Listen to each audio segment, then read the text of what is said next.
Hello, everyone, and welcome back to the Dynasty Wonderland podcast with me, the Mad Chatter Ryan MK, and of course, my guy, always right here with me, the salary captain, the much heron, Aaron Stewart. What's going on, buddy? Oh, not much, man. We are towards the end of week 9 here, the official midpoint. Like when there were 16 games, there really wasn't a midpoint because it's a nice even number. But now Mhm. we could say, like, week 9, we've hit the midpoint. I like it. Or, I guess Yes, now we're past the midpoint. So I like it, except for two teams that still have to play tomorrow night. But we'll I get guess there. that's true. Yeah. But if you think about it, for as many weeks as there are, there's 18 weeks, so we're technically after this halfway That's through the true. official NFL season. So, It's true. Ooh, and then there's teams that have been on bye week, so I guess that mm. didn't quite work the way I thought. But I don't know. It's I know it's getting weird. used to. It's Yeah, yes, it's definitely trying to get used to it. Um, absolutely. I'm trying to get used to a lot of things still, obviously. I have had just a week of not even crazy. As I was telling Aaron off pod, I actually had nothing crazy go on this week. It was absolutely nothing. It was a pretty chill week, but my body then said, okay, you're sleeping, you're resting, you are going to take this time to recharge. And I'm telling you, I have been exhausted all fucking week. and and I fell asleep the Thursday night game, talked about this on the last pod. And then I got the last pod posted, put out all of that. And then I didn't even mention it on Twitter. So I guess what I'm trying to say, it's been crazy. Like here, for example, last night or Saturday night, it's Saturday night, because I can't say last night by the time people hear that. Anyway, Saturday night, as you all know, Saturday going into Sunday, we had the daylight savings time fall, so we fall back an hour, right?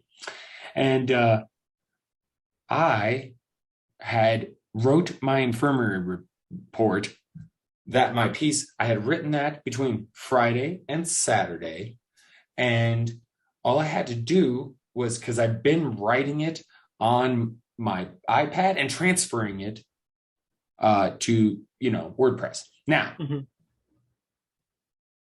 I had gotten it all written, but had not transferred it to WordPress.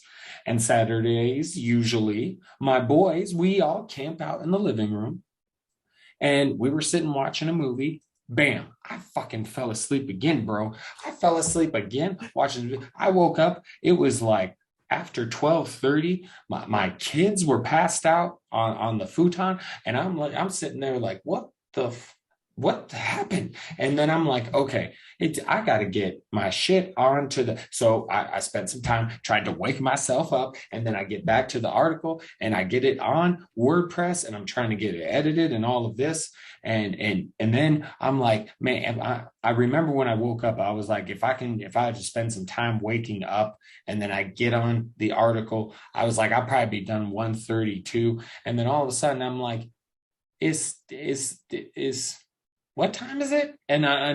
It the time switch happened Yeah. as I'm because I'm sitting there, at least it did on my phone, and because I'm sitting there like, it should be like, I've taken way too long to do this. It should be like fucking 2:30, 3 o'clock in the morning. It should be super late, but it was one something on my phone. I'm like, what is going on? And then all of a sudden I'm excited because I'm nearly done with the infirmary, and I'm like, oh, this is great. I just bought myself an hour with the day. So anyway, this is where my brain is at, and my exhaustion and that whole thing. So anyway, I apologize to my guy Aaron, the listeners, for anything. I know it's been a crazy couple of months just in general, and yeah, we're definitely getting back on track. But I definitely dealing with some exhaustion this week. So now I feel like I've rambled.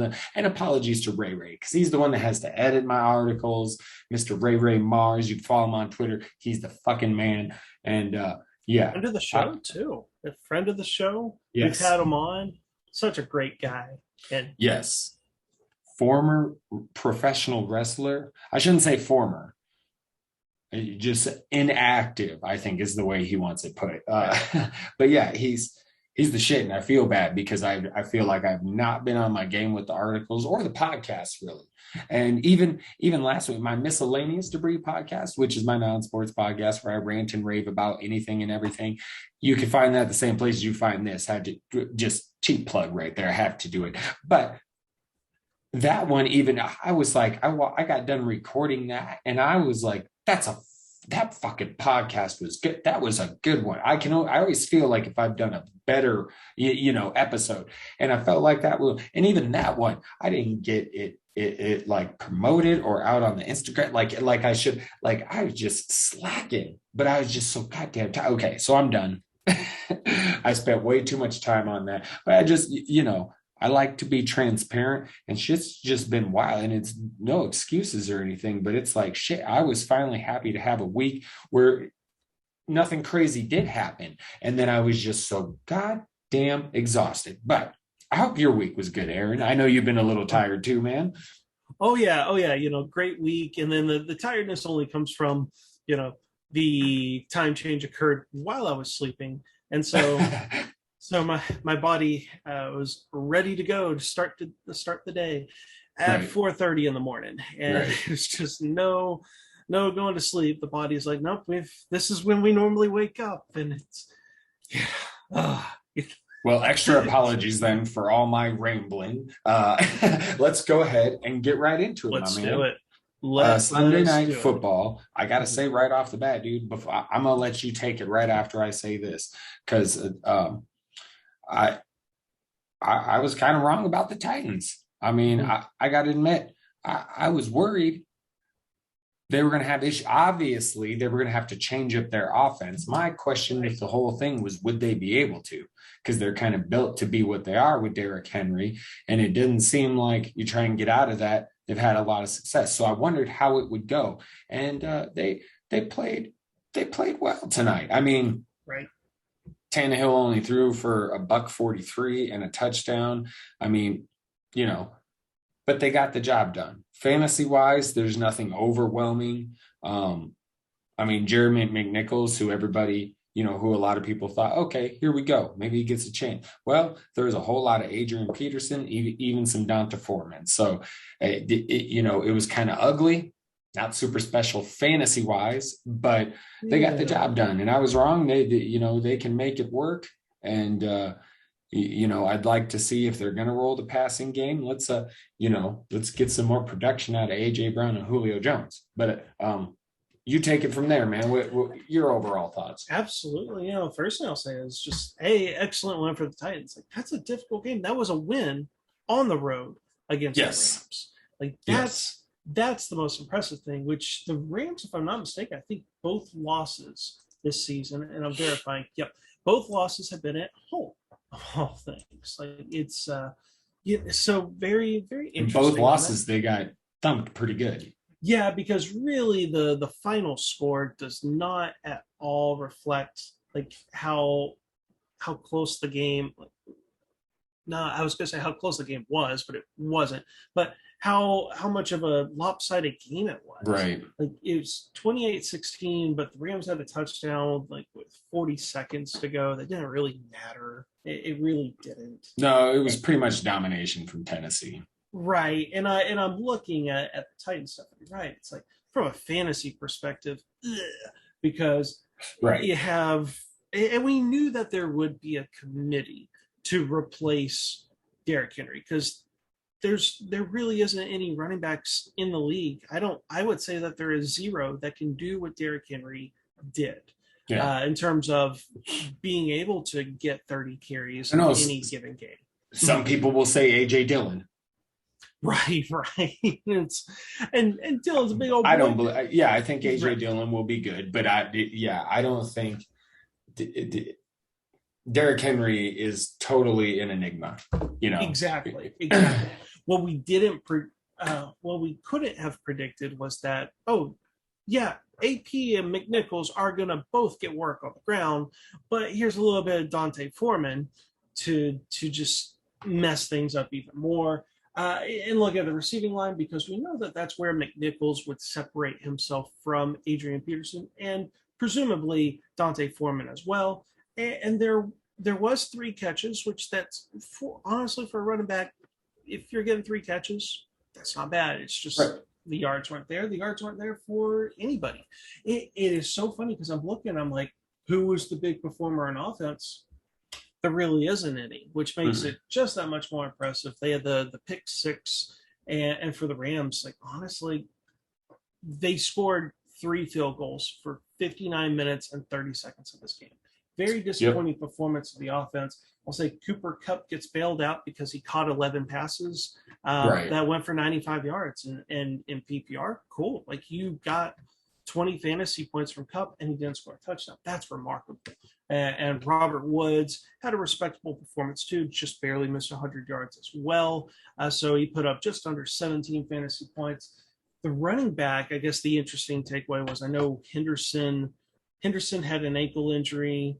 At least a notification that I got was like he came out of the game. Did he ever come back in? I actually did not catch the game. I had to get a little, pre-podcast little nap in. So Right. Hey, again, you don't have to explain to me. I've been taking unannounced, unscheduled naps. So I don't got to explain it to me. Good. I was in and out of the game myself. From Sony Michel had a receiving touchdown late in the game. So I'm not sure if he was in there because of just the situation. It's his time to be in there, or if it was in fact because Darrell Henderson was out of the game. Let me see. No, it looks like he returned. Okay. He did return to the game. I just checked. But the last I saw of it, I saw Sony Michel. So maybe he came back for just a little bit and they were like, we'll play it safe and we'll just ride Sony the rest of the way or something. I don't know. But yeah. So probably just a disappointing game from a fantasy perspective, because just there was only, like I said, like really Kupp and Woods for both sides of this game. Kupp and Woods are the only ones that really gave you anything. Right. Yeah, very disappointed from Stafford. Yeah, 2 interceptions, sacked 5 times. Yeah, not much from Tannehill, and it's like when it was Jeff Swaim that caught a touchdown. So, and that epitomizes really what seemed to be the entire slate of Week 9 games. It was a weird week. I know. Yeah. I guess. It's definitely a weird week. We're gonna get into it. There was upsets galore and all sorts of shit. Oh man. So yeah. I'm excited. Me too. Before we get into it though, let's go ahead and do a little Monday night preview. What do we think? We got the Bears, the Steelers. I'm kind of looking to see what Mr. Nagy and the Bears coaching staff, if they're gonna, just fucking let Justin Fields be a little bit more. Right. And I feel like over the weeks he gets a little bit more within that offense. So I just kind of want to see how it goes. Then you got the Steelers right there. I mean, I don't know. It feels kind of like a blah game, right? Kind of like a defensive, which I don't mind a defensive grinded out game. So we'll see how it goes. But we got Justin Fields. Maybe he'll make it interesting for us. So right. Nothing I can think of in particular that I feel super excited about. What about you? Yeah, I will say my interest in the game is that these are 2 teams that I haven't followed closely. Like there hasn't been a time where I'm looking for a game to watch and I go, oh, cool, the Bears are on. Let me watch them. And same for the Steelers. So I go, cool. At least with them playing on Monday Night Football, it's like there's no other choice. We're going to put the game on. We're going to watch the game. We're going to see. And it's, you're right. You got like 2 teams in the middle of the pack. Mm-hmm. I would pick the Steelers are the home team. They're favored by a touchdown. I go, spread wise, I wouldn't feel comfortable taking 7 points. Like that's a good amount of points, and we saw enough upsets. Like Right. you just have to go. Like I don't know. It's like Pittsburgh. They sometimes just have ugly games and they come out victorious. Like hey, if you win the ugly games, that's important. But I am going to pick the Steelers to win. It'll be fun to watch because I just don't watch either team. And spread, I'll pick the Bears to cover a 7-point spread because we saw multiple teams do the seemingly impossible. Mm-hmm. I would have to agree on both of those accounts. And I'm with you also in the idea that when I watch games on Sunday, I'm watching the Red Zone channel. So I'm getting bits of all the different games. I like Sunday night football, Monday night football, Thursday night football, because they're standalone games. They're on all by themselves.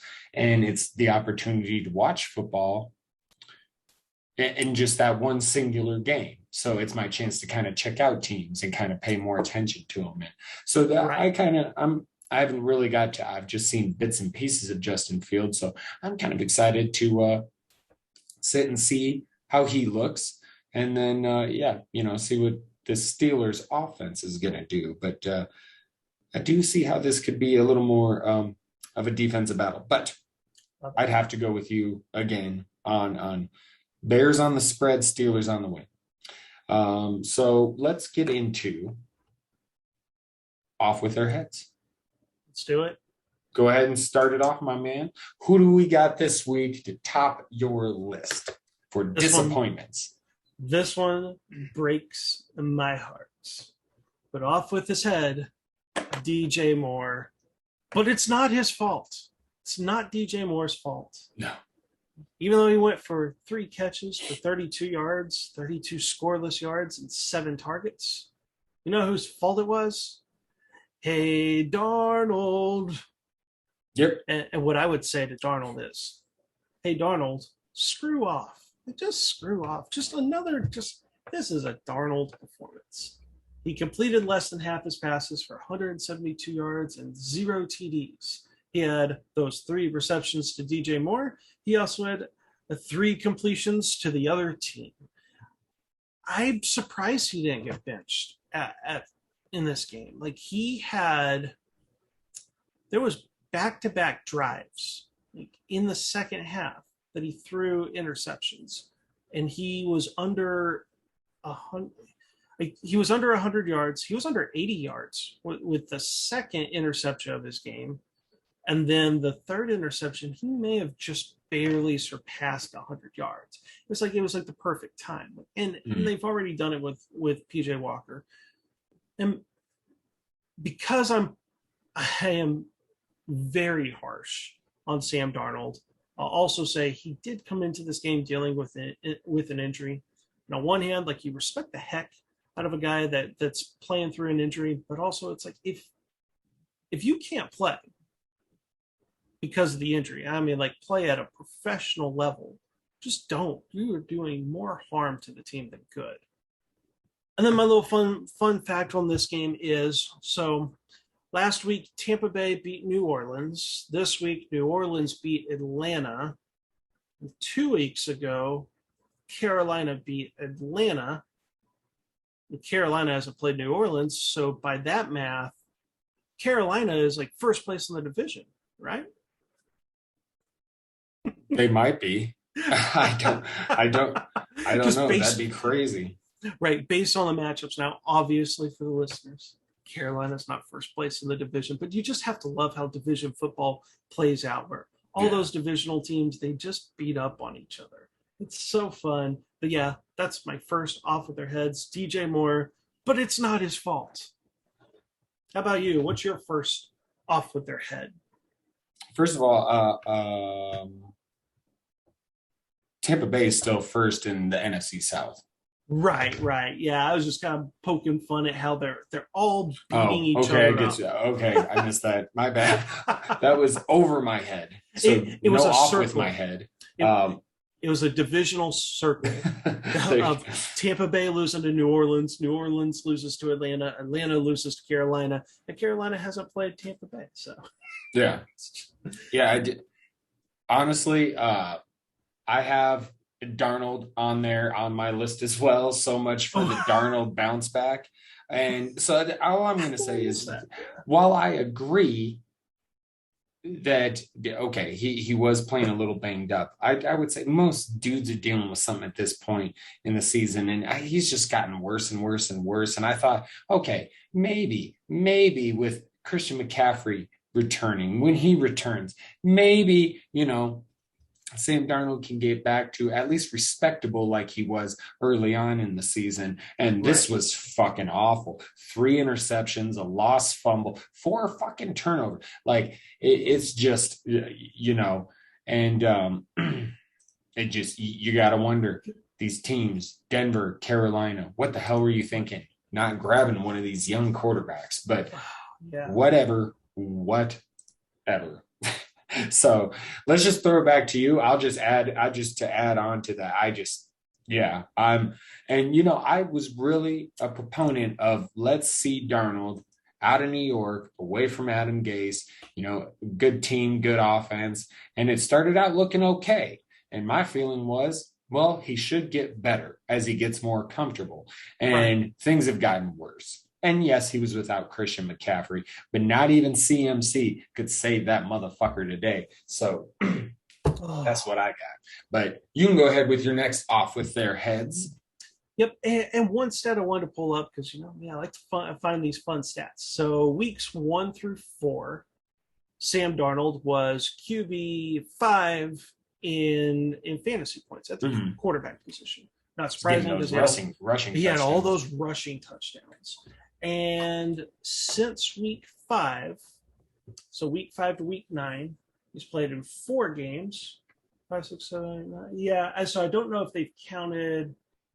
Is Carolina's, have they had their bye week? I can't remember. Let's see. Well, either way, in terms of total, I'll find out. Let's see. I think they.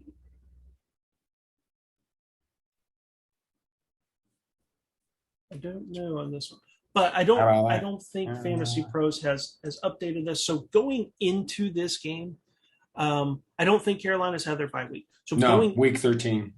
Week 13, perfect. So this has not included this week's performance, but coming into this game, Sam Darnold from weeks 5 through 8 was QB, drumroll, 30 in total fantasy points scored.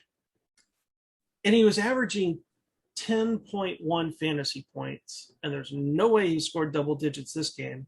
That means in 5 games, in the last 5 games, Sam Darnold is averaging less than 10 fantasy points. It's unbelievable. Like, you've got to, it's frustrating. It's frustrating because it's like they need to pull the plug on this. This offense is horrible, and there's no excuse. There's just no excuse. You have DJ Moore, and you have all these weapons. So that's it. That's it. I have to move on to the next one. I could spend an entire pod talking about Carolina. No, you're good. My next one of off with their heads is the Arizona Cardinals skill position players. But let me explain. It's just frustrating with all of these guys trying to predict who to start. Like, even Hopkins, because Hopkins has been injured for most of the season, he hasn't been putting up Hopkins numbers, but that's the one guy that you start, and then you go, this is a high-powered Cardinals offense. This week, obviously, a little different. No Kyler Murray, but we saw the same freaking trend. What I mean is, we had no Hopkins, we had no AJ Green. This felt like a perfect game for Rondale Moore to break out. 5 catches, 25 yards, targeted 5 times. Even the opportunity stats weren't there for Rondale Moore. Maybe you've got some details to add to this one, but I saw that Chase Edmonds had a singular carry for 2 yards. This was the James Conner show. He got hurt. Okay. He left with an ankle injury. I figured, I was like, it had to have been an injury. And he was I know banged that up going in. right. And I knew he had been banged up too. And then I think that was probably the frustrating thing is that if it was the same injury, right? Because I know like last week they're like, okay, he's banged up. Mhm. Expect to see James Conner even more than we've had.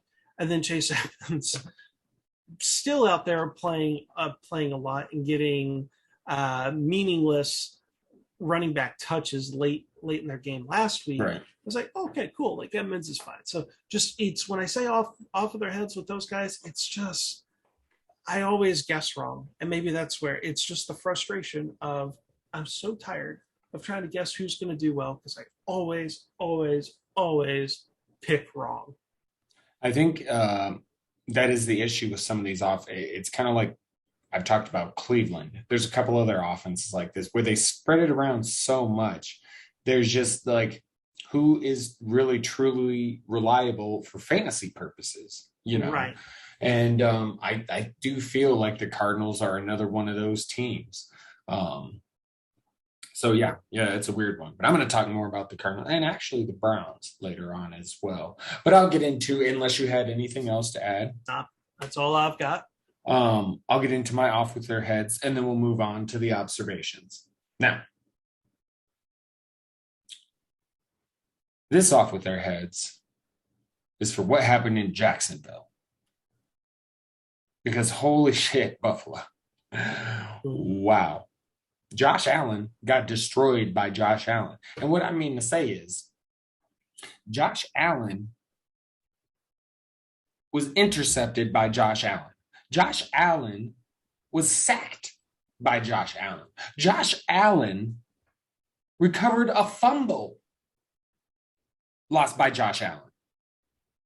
Josh Allen, the lesser known defensive player of the Jacksonville Jaguars, that Josh Allen had himself a fucking day. And the other Josh Allen had 2 interceptions, a lost fumble, sacked 4 times, just no touchdowns, rushing or passing. Not a very good day overall. They lose the game 9-6, and it wasn't like the Jaguars were overly impressive. No James Robinson, so they went to Carlos Hyde. Of course, you know how that always ends. 21 for 67. 3.2 yards per carry. And then Trevor Lawrence gets hurt during the game. He ends up coming back in. But, it just nothing special. But the Bills, they just their offense doesn't feel special this year like it did last year. And I think they're not that they're not a bad team, but I think they've got some problems. And we'll see what happens in the postseason, and I'm sure they'll be fine next week. But this was definitely a stinker of a game. Josh Allen, get out of here. What the hell is going on? Josh Allen wrecked Josh Allen. I love it. And I will say, you mentioned Carlos Hyde and like the 21 carries for 67 yards. And it's like, yeah, that's disgusting. But like better than the Bills. Sorry, better than right. The Bills, who had absolutely no fucking running game. Right. And Zach Moss, I want to say, got hurt too. And it's like, ugh. But I will say, like, the positive spin with Carlos Hyde is that he touched the ball 22 times, and the total running back touches in this game is 24. So it's okay going forward. And the Bills, admittedly, are a very, very tough defense. So going forward, if James Robinson is still banged up and he misses another game, like Carlos Hyde, you could certainly do worse streaming running backs because just based off the sheer volume, getting 22 or 24 running back carries, not carries, but touches. But yeah, Buffalo, Jacksonville, the tagline of this game is Bill shit. You know what? I fucking did forget, dude. So that was very enjoyable. Thank you. Hey, he actually brought it up to me before the pod, and I was like, I hope I totally forget you're going to say that so that I enjoy it that much more when you say it again. And I did forget, because as soon as you started talking about the game, my brain should have went, oh, he's going to say Bill shit. But my brain didn't go there. So thank you. That was awesome. Okay. And the puns will continue. I promise. Oh, man. Right as we go to the bad takeaways of the game. And do you want to go first on this one? You want me to go first? I'm good either way. No, go ahead, man. I'm going to start a timer. Give us a few minutes each one, if that works for you. That And works for me. I say, go ahead, lead it off, my friend. All right, we're going to get the painful one out of the way. First mad takeaway is the Broncos stampede the Cowboys. I was watching this game. Yeah. Oh, the puns will continue, and it's my way of coping with this mess of a game. And honestly, you just have to give credit to the Broncos. That running back duo of Javonte Williams and Melvin Gordon, they ran the ball 38 times. That duo combined for 38 carries, 191 yards, and a touchdown on the ground. And if you watch this game, every single snap, it's, of course they ran the ball that much. Cowboys couldn't stop anything. It was frustrating, but also just credit to Denver. Like, their game plan just worked. And it might have been the wake-up call the Cowboys need, because you get in the middle of a long winning streak. The Cowboys coming into this have won 6 straight. And having a loss like that, there can be good that comes from that, because it's a time to reset and go, cool. We're not perfect. There are things we have to improve. There is some glorious fantasy stat lines. The Cowboys were led not by Cooper, not by Lamb, but by Malik Turner in his 5 catches for 33 yards and 2 touchdowns. Albert O. Albert, if you could spell his name, you won the spelling bee. I got this as the Albert O. No, because he was a popular streaming option in DFS and put up a 4-catch for 25-yard performance. Sometimes these quote-unquote chalk plays are really, really easy ones to identify to fade. You just go, look, this is a backup tight end stepping in for an injured starter. Not a guarantee he's going to have a massive game. And the one play I do want to mention, I think I got enough time to get this one in, is there was a play, the Broncos punted the ball, the Cowboys blocked it, a Bronco player recovered it, but did not get the first down. But there's some weird rule where it's like, I guess it touched a Cowboys player first. Yeah. And then a Bronco play before the Bronco player recovered it. And I've never seen this before in a game, but it was weird. I know what you're talking about. It allowed the Broncos, even though the guy recovered and didn't get the first down line, the Broncos recovered and got a whole new series. I'm pretty certain they went and scored a touchdown on that drive. And it's so frustrating because it's super hard to block a punt. And then like great defense, a great special teams play led to the Broncos still keeping the ball. Frustrating. And that should be all the time on the timer right there. Okay. Yeah, hey, 8 seconds left. Good job. Tim Patrick, leading receiver of the Broncos. That's a little bit surprising. But Jerry Jeudy did go 6 for 69, so he did get some work as well. Definitely weird game from the Cowboys, but they'll be a bounce back. I'm sure they'll be fine. As for my first observation, the banged up Birds, they do it again, and they do it without fucking Kyler Murray. And really, they did it in pretty convincing fashion. I mean, with Colt McCoy, and don't get me wrong, he's one of the better backups, I will say, first of all. But still, I mean, and he only went 249, 1 touchdown. This was really about the running game. James Conner, he went 96, 2 touchdowns, and then he also caught 5 passes for 77 yards and another touchdown. And it was crazy because I had some really good lineups in DFS that totally killed me because I went Chase Edmonds instead of James Conner. Oh my God, because they were the same price on DraftKings. Same price. The same price. Oh, that was a heartbreaker. But anyway. So Eno Benjamin, we had an Eno Benjamin sighting, which was nice to see. I'm a fan of Eno, so that was good to see. But like you spoke of earlier, because you already talked about the card, it's hard to tell, who is really going to be the beneficiaries each week in this offense.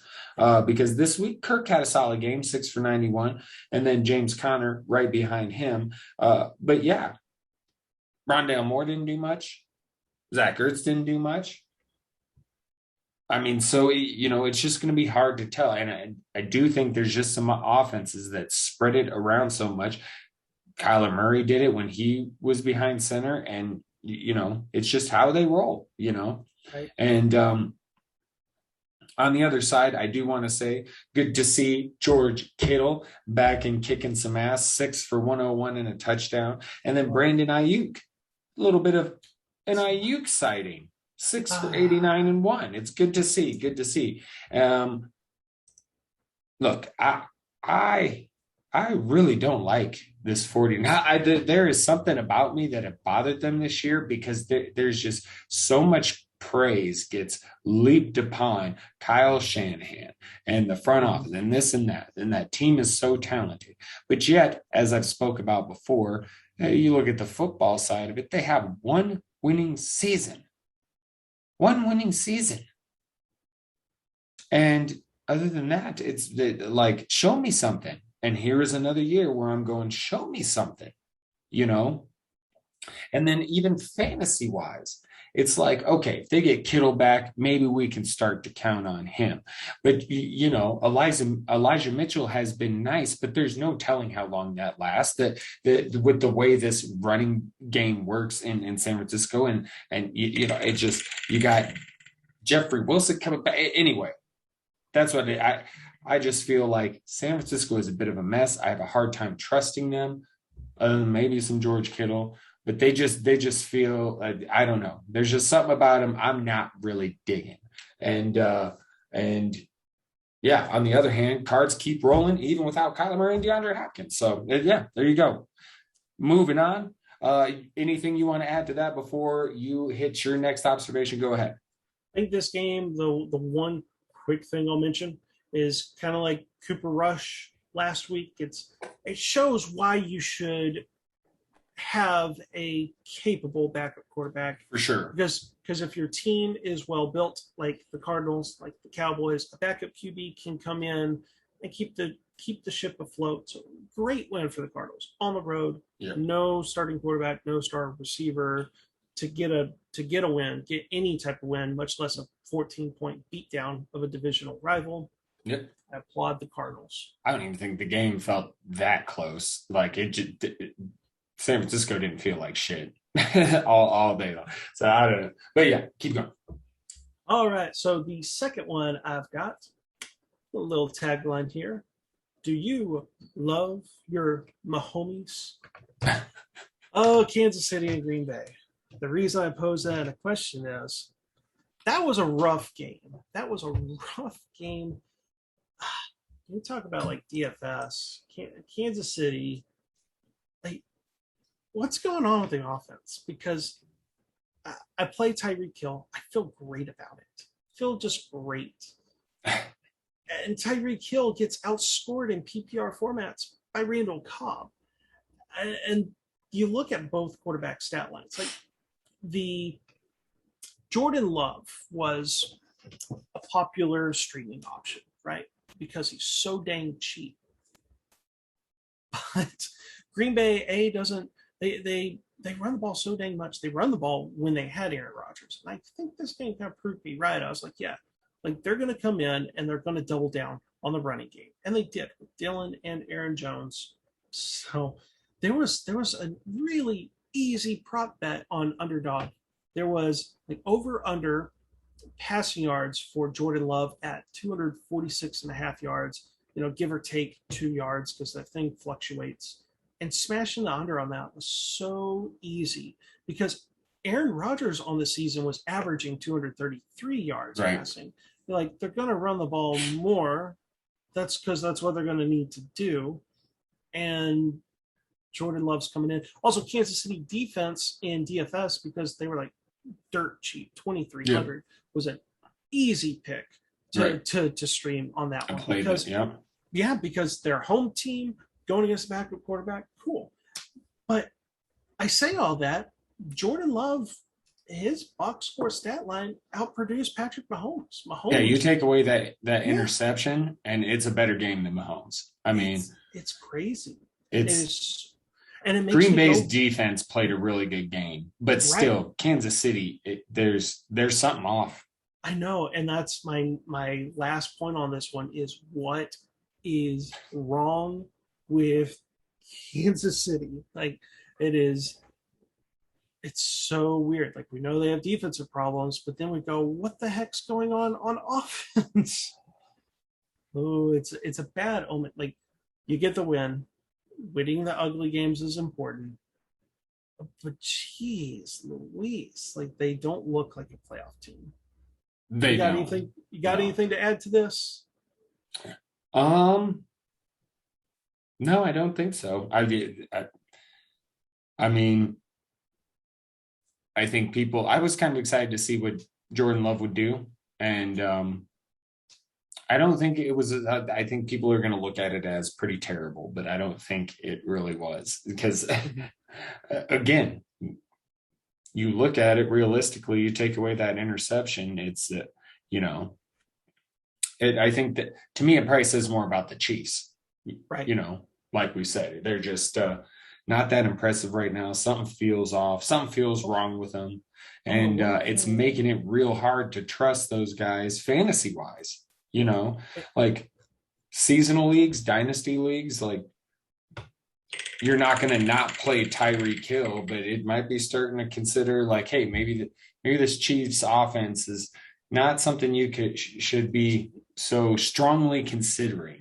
In DFS or things like that. They're not the surefire, Go ahead. I'll say the last thing I have on this one because it's humorous because I talked about it last week with the Chiefs. It is yet again another game where the Chiefs failed to cover the spread, and it's remarkable. Yep. This team, and it's not that they lose the games. This dates back to last year. Like they would win games and they wouldn't cover the spread at all. And this was another one. It was close. They were favored by 7. They won by 6. So, oh man, just there's some things. There's guarantees in life. Death, taxes, Chiefs not covering the spread. There you go. Okay, my next one. Start the timer again. People, if you hear the predator sound, that's the alarm going off, just so you know. My next one is free Baker. And this isn't anything against Odell, because I'm with everybody. Free Odell as well. As we've been talking about lately on the pod, this shit just ain't working. There's just some shit going on. And, Baker played fucking great today, man. I mean, I won't say he played very well. Only 218 yards, 2 touchdowns, but he just seemed in a little bit better of a spot today. And I do think he's, still dealing with some injury or something like that, but I think it was good. The separation of them. I hope Odell also goes on to, perform much better at his next stop. And Nick Chubb, 137 yards, 2 touchdowns, along with a couple of catches for 26 yards. Hell of a day for him. And then Donovan Peoples-Jones, the surprising lead receiver with 86 yards and a touchdown. However, only off of 2 catches, 3 targets overall, and 3 targets. David Njoku had 3 targets. Jarvis Landry had 5, only caught 3 for 11. But this is another one of those offenses. Bryant got a couple of targets. Felton had a target and a catch for 22 yards.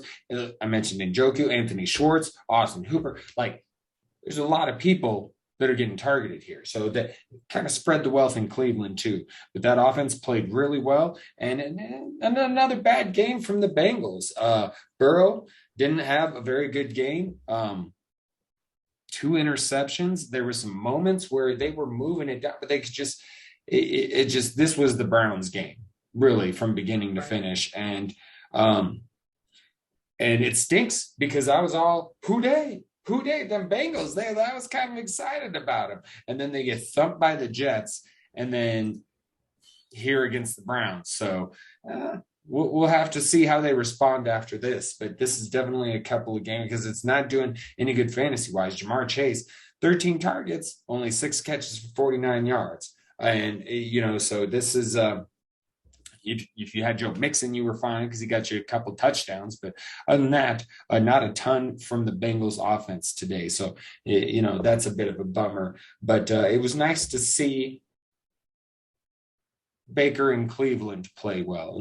But again, the offense is, you can count on Nick Chubb. And when Kareem Hunt comes back, I'm sure you'll be able to count on him too.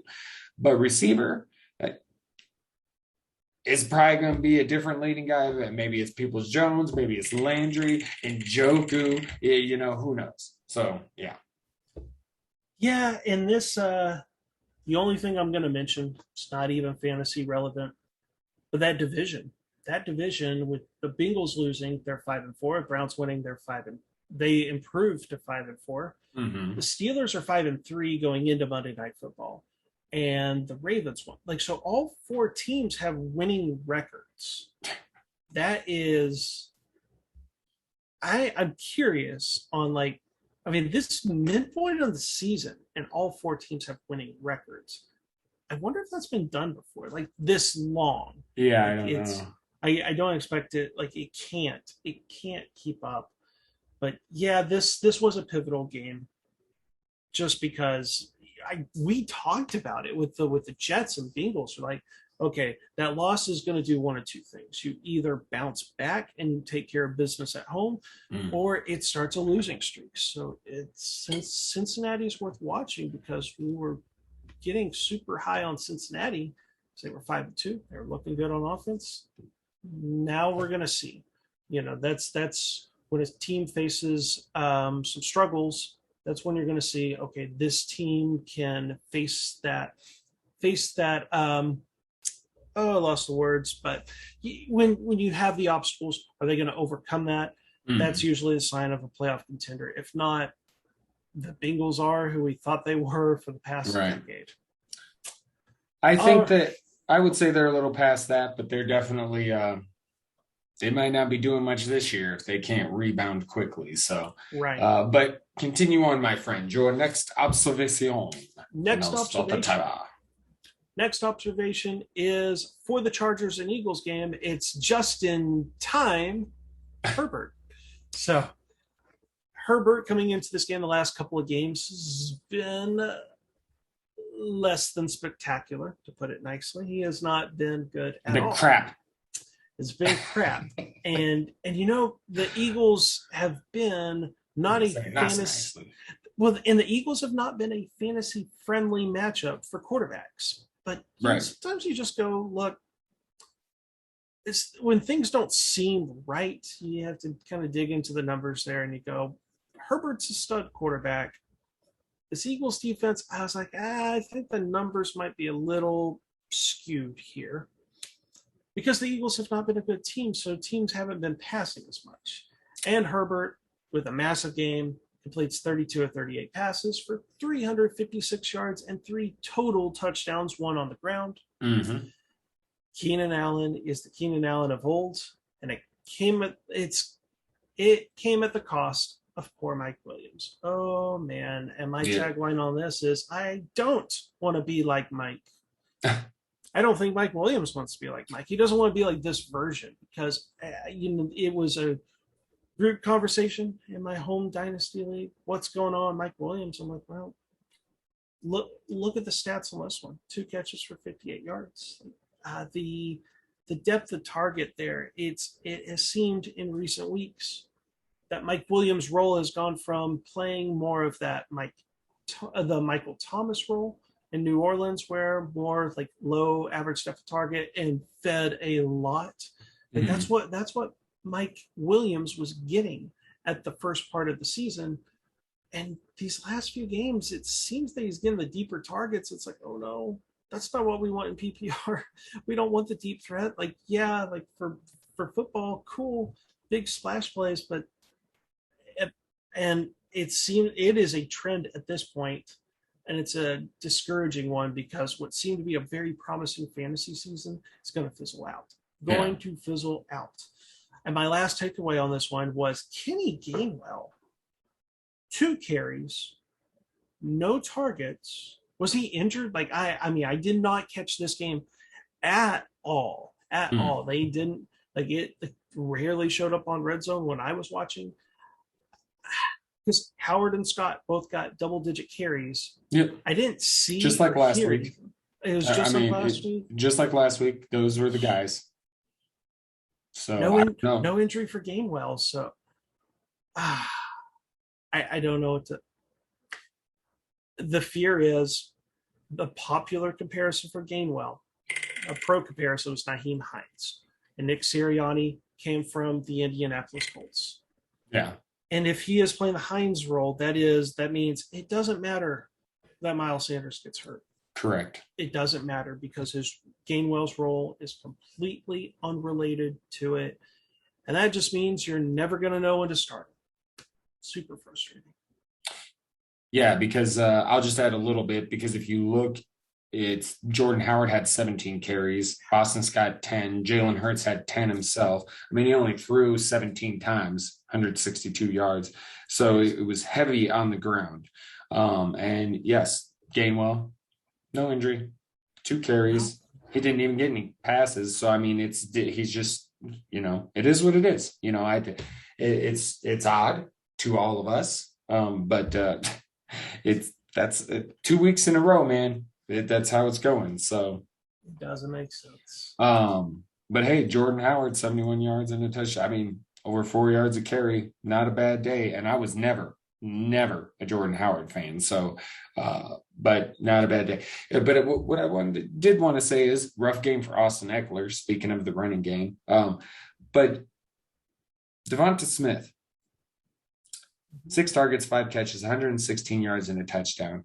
And, Marquis Brown, who I'll talk about on my next observation, but these smaller guys that are just kind of used to, they're actually, they're making some noise, man. And I know there was a lot of us who, particularly in the analytics community, when you look at their size and things like that, but it definitely, you have some hesitation with these guys, and they're proven to be just fine. Now, maybe they start to deal with injury issues, and that, of course, could creep up. But for right now, I mean, those particular guys, they're playing well. So, yeah. But go ahead and go on. Or is it me? Or is it you? It's your turn. Your turn. Yeah. So I'll just lead right into that then.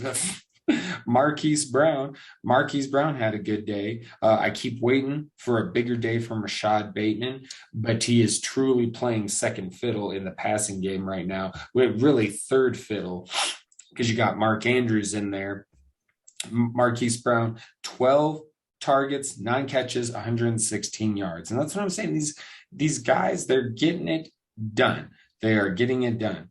And then you have Bateman. He had 8 targets, and Mark Andrews 10. So that's kind of that's what seems to be the pecking order. Is you got Andrews and Marquis Brown up top, and then Bateman third in line. But big day on the ground for Lamar Jackson. He had 120 yards of rushing, and the Vikings, even though it didn't feel, because Lamar Jackson, a couple of interceptions, and the Vikings really were putting it on him in early on in the game, and you just never felt like Baltimore was out of it. And of course, they bring it back, take it to overtime, win in overtime. And it's just, first of all, this team is crazy because they just seem to find a way to win most times. And Lamar Jackson, shrug off the turnovers. He's great at this. He still had 266 yards, 3 touchdowns, and as I said, to go along with his 120 on the ground. And, big day for him. Devonta Freeman's been okay. 13 rushes for 79 yards. He even had a few catches, caught himself a touchdown pass in particular. But yeah, Ravens are really just, they're fun to watch, man. Me, I love Lamar, and the Vikings, I mean, they put up a fight for a minute based on turnovers and things like that. They didn't have to do a whole lot. Dalvin Cook went over 100 yards, but Kirk Cousins, he didn't even hit 200 yards passing. And so there was really the highest receiver, Justin Jefferson, 3 for 69 and 1. So just even though they were kind of putting it on the Ravens early, and it's just like you could tell not doing enough. And in the end, the Ravens got him. But this, as we knew from last year, the Vikings weren't going to be as good. Now, Thielen, Jefferson, Cook, they've all had some big games, but this definitely isn't the same kind of fantasy producing offense that it was last year. So I think another take. We have to get to the point where we're realizing this. We're not getting the same production out of it. But great game from Baltimore. You know me, I love seeing these motherfuckers. And this was some straight up purple on purple crime. Love it. I love it. And there was one play in particular I wanted to point out. It was actually in overtime that Lamar Jackson dropped back for a pass. He threw it. He got tipped by, I believe, a defensive lineman. And if it wasn't, it was like a pass rushing linebacker. And it may have been that, because what happens is it gets tipped and he's like kind of falling. And he was able to kind of recover a little bit. And the defender that tipped it was able to jump up and catch the interception. I saw that play. I was like, that was awesome. But then in typical Viking fashion, it was like they just got an interception, great field position. It was at that point, it was next score wins. And I was like, the Vikings, who crumbled in this game, they were up big on the Ravens. Ravens came back and tied it. I was like, the Vikings are going to sneak out with a victory, aren't they? And then typical Kirk Cousins doing Cousins things, like they didn't move the ball at all. And I was like, how frustrating does that have to be on that one? But I do the official last thing I've got is it is a matter of time. But for Mike Zimmer, like that seat is getting warmer each passing week. Yeah, and that's not the first time they've just completely fucking blew a game this year. Now, this one's kind of hard to blame them because it is Lamar Jackson and the Ravens. And once Lamar Jackson gets rolling, he's tough to stop. But it has become a trend. You're right. Like, I mean, this isn't, and it's not even like it's happened 2 times. It just seems that each week, it seems this way. I'm sure if I go back and look, I'm like, it's not. But it feels like each week the Vikings they come out hot. They're like, cool, they actually look like a competent team. And they did in this one. I was like, okay, Mike Zimmer's not getting fired this week. But then they let their opponents back in the dang game. It rinse and repeat on that. Yep. But that's all I got on this one. It was a fun game. Very entertaining game to watch. Okay. All right, your final observation, my friend. Did you know that there was a bake sale today in Miami? Yeah, there was a bake sale because there was 9 freaking turnovers in the game between the Houston Texans and the Miami Dolphins. It's insane. You had 2 teams that are 1-7, and they played exactly how you thought 2 1-7 teams would play. And it's no, you win. No, you win.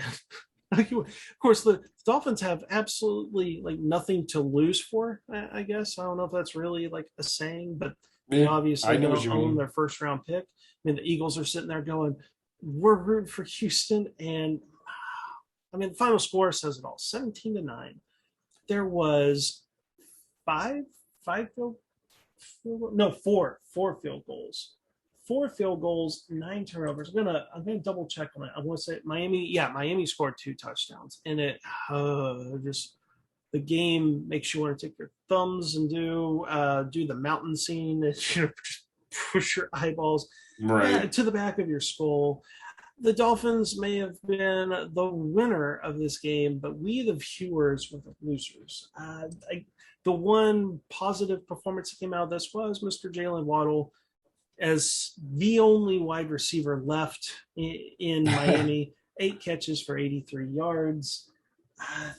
The Texans, it's still a mess. It's still a mess. That backfield's a mess. That backfield is a massive mess because Philip Lindsay's still getting ineffective carries. David Johnson doing nothing.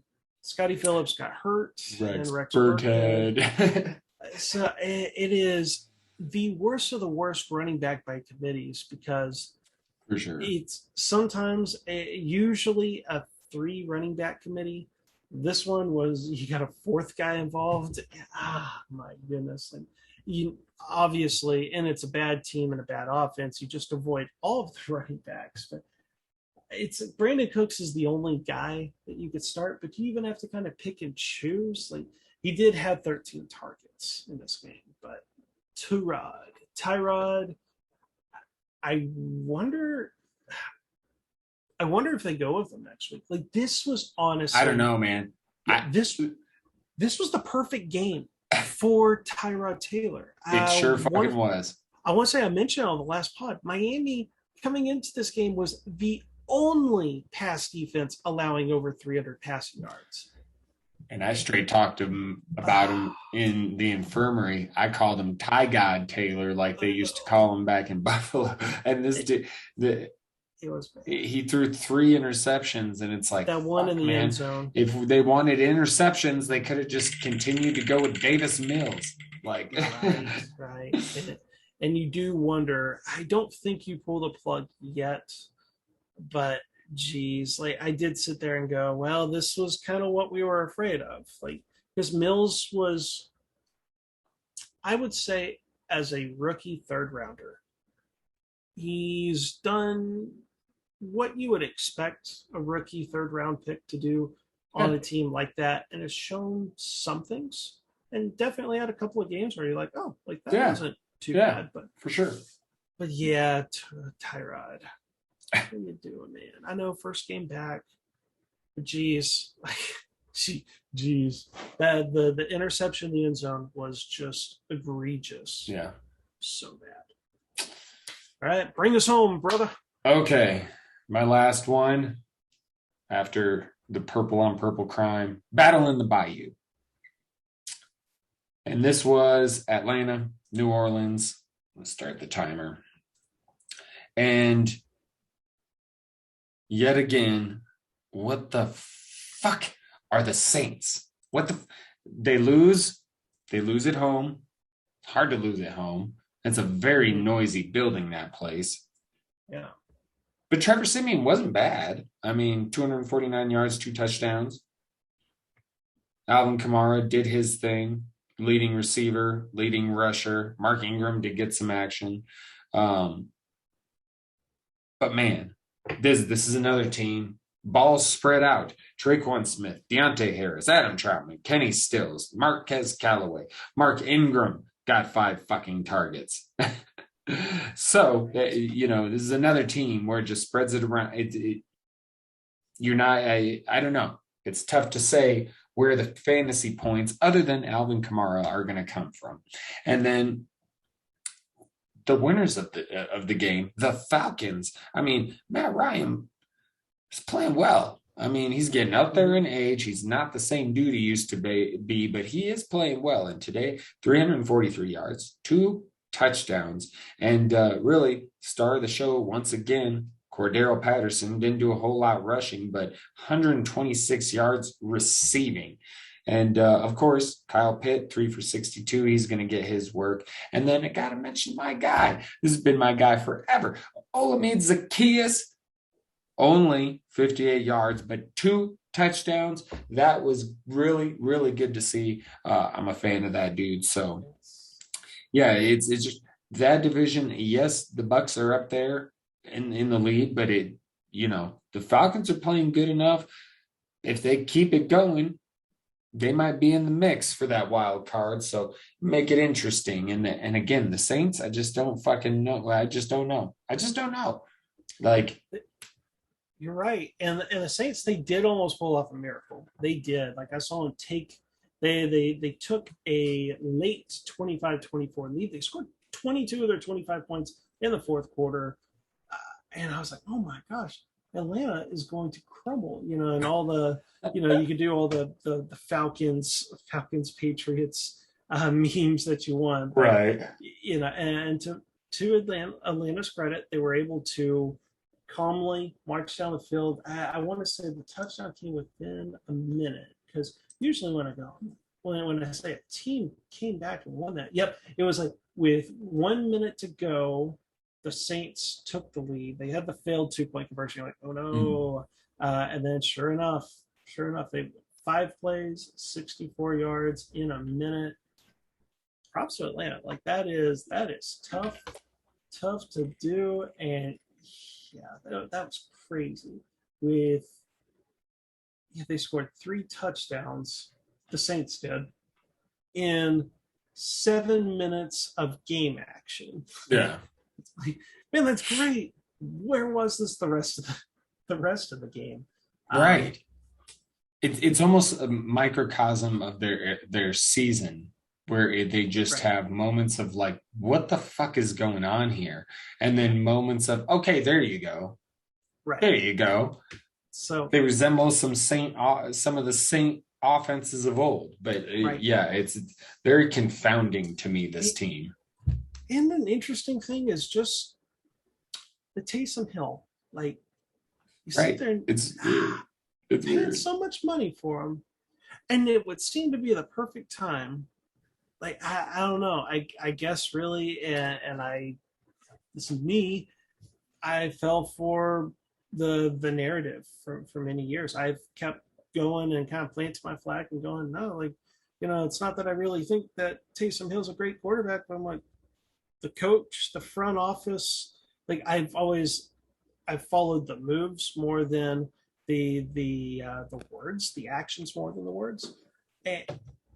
And I was like, no, this team, I think, like, likes Taysom Hill, even with like the fake like extension deal that created cap space. It was like, no, before that though, they did give him, like, they still made a financial commitment, but it was pretty damning that, like, with Winston out, they would still rather go with the third string quarterback, which I don't even know if you could say it's the third string quarterback anymore. Well, obviously he got bumped up because of Winston being injured, but as you mentioned, like Trevor Siemian, not bad, like did enough really. And the major thing on this one was I almost said don't turn the ball over. He did lose a fumble.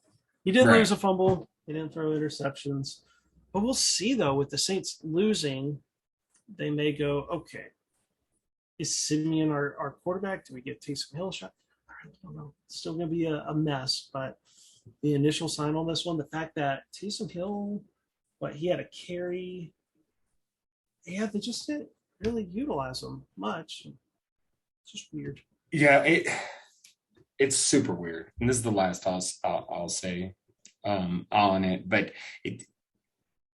I was never on board with the Taysom Hill thing, because to me, I'm like, when you talk about actions, they keep bringing in like other dudes. Like they brought in Teddy Bridgewater, and to me that's like, and then it's like, oh well, no, because if they bring in Taysom Hill, they're going to change the offense. So like Teddy's just the backup for Drew Brees, and it's Jameis Winston's just the backup for Drew Brees, and it's like, okay. And then last year Taysom Hill comes in and he's the one that plays when Drew Brees is down, and it's like, okay, well then that must mean he's the guy, and they must have in those few games saw something that they didn't. I don't know because it is. I was on the Winston train, but I did think it would be surprising if he was named the starter, and then he was, and then here they are going with Trevor Siemian. So it's very weird, but super weird. It is what it is. They're a very confounding team, as I said. Anyway, bake sale. I liked your bake sale line. I had punchlines today. Right. Well, punchlines or anything else. What are your final thoughts, my good friend, before we get the hell out of here? An entertaining week of football, because indeed. What can we say? We spent all these times, hours upon hours, projecting things and predicting things, only for it to just take the paper, crumble it up, throw it out. Just like I say, you gotta love football. Yeah. No matter how bright you think you can be on something, it just it's amazing what it'll do. Yeah, crazy. Fucking football.